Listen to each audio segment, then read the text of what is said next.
Programme میں خوشامدید ناظرین. صاحب has an intervention to make it anxiety. G go ahead Shamshad صاحب. کہ دیکھیے اس شخص کا جو اب تک پریس میں آیا ہے وہ یہی ہے کہ یہ اسپیشل فورسز کا بندہ ہے جو کانٹریکٹ پہ ڈپارٹمنٹ آف ڈیفنس یعنی پینٹاگون کو کانٹریکٹ پہ ملا ہے اور ڈپارٹمنٹ آف ڈیفنس نے اس کو اپنے آپریٹو کے طور پر ریجنل جو افیئرز آفیسر ہوتا ہے اس کے طور پر بھیجا ہے. وہ چاہے سی آئی اے کا بندہ ہے کچھ بھی ہے. سی آئی اے کے بندے پاکستان میں کیا آپریٹ نہیں کرتے ہیں؟ پشاور میں تھا جو ان کا بھاگ کے گیا ہے بندہ. تو مقصد میرا کہنے کا یہ ہے کہ جب ہمارے لوگوں نے دانستہ طور پر کسی کو ایکسپٹ کر لیا ہے ویزا دے کر, پھر اس کا بیک گراؤنڈ, اس کے کریڈینشلز وہ بے معنی ہو جاتے ہیں, اور اس قسم کے حادثے یا واقعات جب ہو جاتے ہیں جو کوئی بارڈر لائن, کوئی ریڈ لائن کراس ہو جائے, پھر ان کے ایکسیپشنل طریقوں سے I have a comment to make on, but I'll come to that later on. Zahid quickly and then we go to Ismail. Go ahead. دیکھیں تو یہ نئے انکشافات ہوئے ہیں خاص طور پر امریکن اخبارات میں, اس سے پورا جو ہے بات چیت کا جو ہے فریم ورک چینج ہو گیا. پہلے تو جو ہے سارے اسی احاطے میں بات جو ہو رہی تھی وہ یہ ہو رہی تھی کہ اس کو ڈپلومیٹک امیونٹی حاصل ہے یا نہیں ہے, لیکن اس کے بعد جو ہے اب یہ ضرور ہے کہ اس کے بعد جو ہے اس کی ٹریٹمنٹ دوسری طرح سے ہوگی, بات چیت کا جو ہے انداز دوسرا ہوگا, اور میں سمجھتا ہوں شاید آسان ہو جائے گا اس کو ریزالو کرنے کا. جیسے ابھی شمشاد صاحب کہہ رہے تھے کہ اس کی نوعیت یہ ہو سکتی ہے کہ بھائی کہ اس قسم کے جو واقعات بھی ہوتے ہیں, اس قسم کے لوگ بھی آتے ہیں, تو دو قسم کے یہاں پہ ہیں. ایک تو یہ تو ہمیں سمجھنا چاہیے کہ یہاں پہ بہت سارے سی آئی اے کے لوگ جو آپریٹ کر رہے ہیں وہ حکومت پاکستان کی کسی وقت کسی ایک معاہدے کے ساتھ یا انڈرسٹینڈنگ کے تحت آئے ہیں اور کام بھی کر رہے ہیں. لیکن یہ ہے کہ 2 سال میں صورتحال کافی تبدیل بھی ہوئی ہے. ایسے بے تحاشا لوگ بھی آتے رہے ہیں جو کہ پاکستان سے جو آئی ایس آئی یا دوسرے انٹیلیجنس ایجنسی ہے ان سے رابطہ رکھے بغیر اپنا ایک نیٹ ورک کے طور پہ کام کرتے رہیں. تو ایسی صورتحال میں اب اس کی نوعیت تبدیل ہو جائے گی, اور یہ ہوتا ہے دنیا کے ممالک میں. ابھی جو واقعہ ہوا تھا امریکہ میں میرے خیال پچھلے سال, جہاں پہ ایک پورا نیٹ ورک پکڑا گیا تھا رشین اسپائس کا, اس کو بھی واپس بھیج دیا گیا تھا رشیا پہ. Except for the 4 dead bodies جو پاکستان کے اندر and the media debate اور کیس جو ہے جوڈیشری کے اندر. Let me bring it. اسماعیل السلام علیکم. جی سوری آپ کو ویٹ کرنا پڑا. یہ بتائیے گا کہ آپ کی سٹوری بڑی مفصل ہے. ایک میں اس میں سے ایک پیراگراف کوٹ کرنا چاہوں گا جو ظاہر ہے آپ کو تو ازبر ہوگا. آپ نے ایک سورس کو کوٹ کرتے ہوئے لکھا ہے کہ ہمارے ذہن میں کبھی بھی کوئی ڈاؤٹ نہیں تھا کہ ریمنڈ ڈیوس جو ہے وہ سی آئی اے کے لیے کام کر رہا ہے. یہ روز روشن کی طرح عیاں تھی یہ بات, it as clear as day light. تو اگر روز روشن کے لیے کی طرح عیاں تھی اسماعیل, تو یہ پہلے معلومات ہمیں دے دیتے اور ہمیں پتہ چل جاتا. یہ آج کل میں معلومات کیوں آئی ہیں؟ What's your take? اچھا, یہ بڑی انٹرسٹنگ ہوا جس طرح زاہد نے ابھی بات کی ہے فریم ورک کی کہ جو سارا کانٹیکسٹ ہے ایشو کا وہ چینج ہو گیا ہے. میرے خیال میں اب وہ جو ڈپلومیٹک کمیونٹی ہے یا نہیں ہے, رحمان ملک صاحب کی جو اسٹیٹمنٹ کل کی ہے میرے خیال میں وہ بھی شاید آلموسٹ گورنمنٹ نے وہ کر دیا ہے. اس کے لیے کوئی جو بھی راستہ بنائیں گے کہ جی پاس ڈپلومیٹک پاسپورٹ تھا جو بھی وہ آگے, وہ تو بات کی بات ہے. تو میرے خیال میں میرے حساب سے جو سب سے فنڈامنٹل ایشو ہے وہ یہی ہے کہ یہ بندہ یہ جو جیس ہاک ہے جوائنٹ اسپیشل آپریشن کمانڈ, یہ 2009 سے آپریٹ کر رہا تھا. پشاور میں اس کا آفس تھا, یہاں پہ پشاور یونیورسٹی ٹاؤن جو ہے یونیورسٹی ٹاؤن میں جمال الدین اباجی روڈ پہ. اچھا, اگر ان کو یہ سب کچھ پتا تھا تو پھر why were they blowing hot and cold? کیا ضرورت تھی اس طرح تماشا کرنے کی کہ جی سی آئی اے کا بندہ ہے یا نہیں ہے؟ اگر یہاں پہ لوگ جو ہے وہ کاؤنٹر ٹیررزم کے لیے الگ, اگر سی آئی اے اور آئی ایس آئی کے بیچ میں کوئی انڈرسٹینڈنگ ہے, ان کے لوگ آ رہے ہیں ریسیپریکل بیسس پہ, آئی ایس آئی کے لوگ ادھر کام کر رہے ہوں گے یا ان کے ادھر کام کر رہے ہوں گے, لیکن یہ جو لوگ تھے یہ تو ہول سیل جو ویزا ایشو ہوئے ہیں 2009 کے بیچ میں, یہ وہ ایک انفلکس آیا. اس کے بعد پتہ ہی نہیں چلا. میں خود مجھے پتا ہے کہ کئی ایسے کیسز ہیں کراچی میں ڈیٹیکٹ ہوئے ہیں کہ لوگ باہر سے آ کے غائب ہو گئے ہیں. ایڈریس انہوں نے ایک دیا تھا, جا کے پھر کہیں اور رہ رہے تھے. اسی طرح سملرلی پشاور, وہ لوگ آ کے ایئرپورٹ سے کہاں پہ چلے گئے, they are unaccounted for. اب ہمارے جو انٹیلیجنس ایجنسیز ہیں جو کہ counter intelligence C I B ان کا الگ ایک سیکشن ہوتا ہے جو they keep tab on their movement, ان کو خود بھی پتا ہوتا ہے, ان کے پاس wherewithal resources manpower ہے کہ ہر ایک بندے پہ ایک بندہ 2 بندے بٹھا دیں, ان کی موومنٹ کو ٹریک کریں.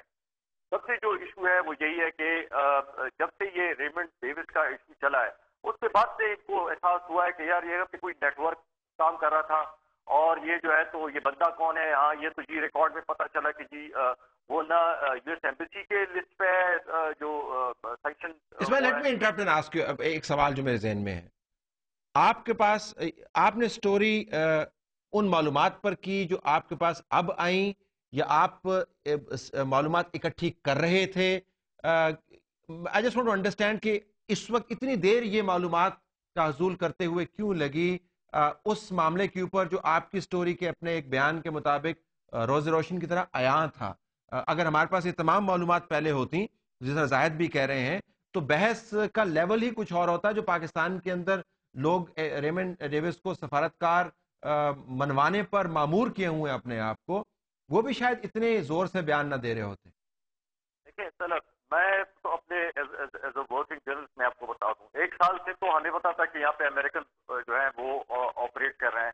ایوننگ میں, لیٹ نائٹ میں, ایسی ایسی جگہوں پہ وہ آپریٹ کر رہے ہوتے کہ ہماری لا انفورسمنٹ ایجنسیز کو خود حیرت ہو رہی ہوتی. میں جہاں پہ بیٹھا ہوتا تھا وہاں پہ یہ باتیں ہوتی تھیں, یہ لوگ کیسے آپریٹ کر رہے ہیں وہاں پہ. اگر کوئی امریکن کل کوئی انسیڈنٹ ہو جاتا ہے تو ریمنڈ ڈیوس کے ایشو پہ لوگ مار دیے, اتنا بڑا ایشو ہوا ہے کہ اگر کل وہ اغوا ہو جائے ایسی جگہوں پہ جو کہ ایوننگ کے بعد اس وقت لوگ وہ ایریاز تھی وہاں پہ یہ لوگ آپریٹ کر رہے ہوتے تھے. اور ہمارے یہاں پہ جو law enforcement agencies, intelligence agencies کو خود ایک بہت بڑا ایک مسئلہ ہو گیا تھا کہ کس کا کیا طریقہ نکالیں.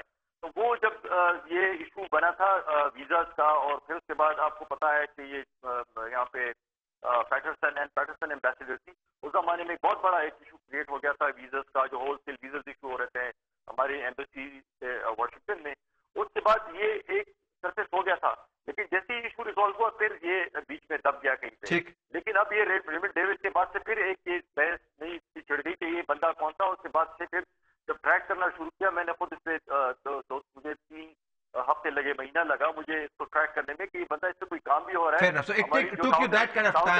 آپ کو اتنا وقت لگا معلومات اکٹھے. اچھا let me take this forward. زاہد, امریکہ پڑی تھی کہ اب مانے بھائی, اگر آپ نے اتنی دیر نہیں مانا تو اب بھی نہ مانے, جس کو وہ اصطلاح میں کہتے ہیں پلازیبل ڈینائبلٹی. کم از کم آپ کے پاس فگ لیف تو تھا, پاکستان پر پریشر بھی ڈال رہے تھے. اگر آپ نے اتنی دیر یہ سٹوری رکوائے رکھی new York Times, Washington post, دوسروں میں, تو اب بھی رکوائے رکھتے کیا؟ دیکھیں مانے کیوں اس وقت ممکن نہیں ہے یہ, کیونکہ دیکھیں جو اخبارات ہوتے ہیں ان کی اپنی انویسٹیگیشن بھی ہوتی رہتی ہے. اور میرا خیال یہ ہے کہ تمام اخبارات کو جس میں آج یہ خبریں شائع ہوئی ہیں سب کو اطلاع تھی کہ یہ اس کی حیثیت کیا ہے. تو امریکن حکومت کے لیے بھی یہ بہت مشکل تھا کہ اس کو بالکل ہی جو ہے اس خبر کو شائع نہ ہونے دیتے.